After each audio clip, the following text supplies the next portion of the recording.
recording this with my phone, and I know that's a big no-no. But I have to say this before I forget it, and I probably have already forgotten most of it. But I have a lot of conversations with somebody who is extremely indoctrinated by a sect of Christianity that has condemned yoga, as most sects of Christianity have.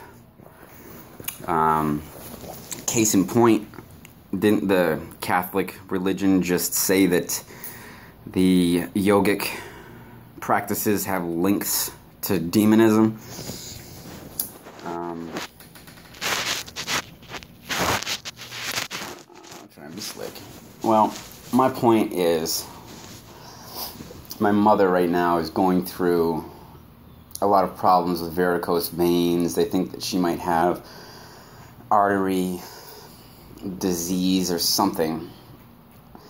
And when I first started my yogic path and got turned on to pranayama and the yogic breath,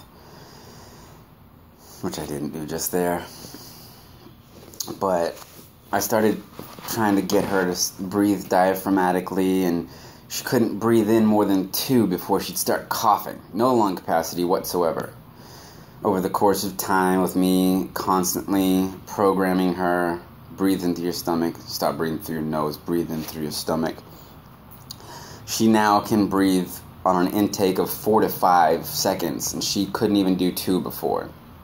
So there is physical growth in her that she can't question. So there's a point that she doesn't question me anymore.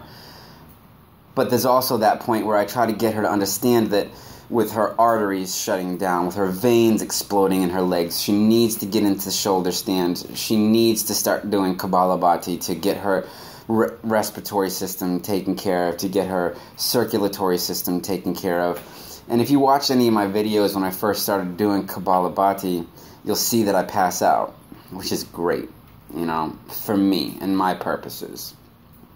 But you also understand through your course of practice that you pass out in the beginning because your respiratory system isn't extended fully the way that it's supposed to do.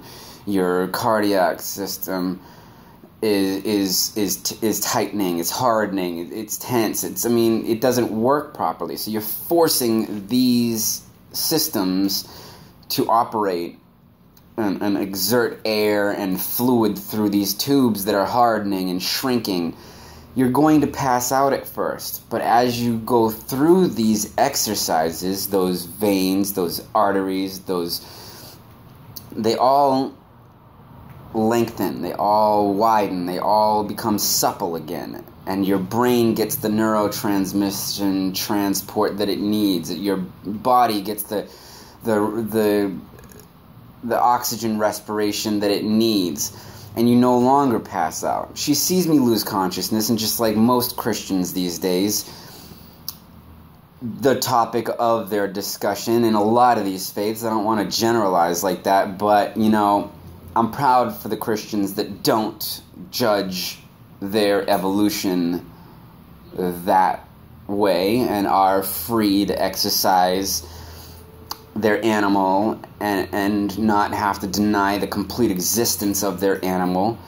But at the end of the day, no matter how much we have to look into love and help it grow back, there is an entity of death on this planet, and it is alive and well in a huge portion of the Christian denomination.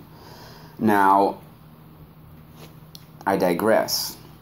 I really want my mother to be able to not rely on the doctors, not have no control over her system so she thinks that she's dying constantly, and any number of these things. Oh, artery disease, oh, varicose veins, oh, I can't do this, I can't do that.